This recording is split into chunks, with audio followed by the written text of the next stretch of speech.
Dan Allah Subhanahu wa ta'ala, kita masa dunia ini diminta oleh Allah Subhanahu wa ta'ala untuk buat bekal amal.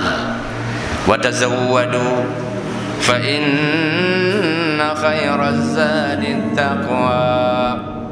Berbekallah, sebaik-baik bekal adalah takwa. Wattaqun ya ulil albab. Bertakwalah kepadaku wahai orang-orang yang berakal.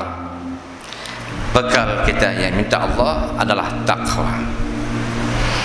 Nah, karena itu hadirin mulia, diulangi tadi, wattaqullah, bertakwalah kepadaku. Disuruh oleh Allah takwa. Wahai orang beriman, bertakwalah kepada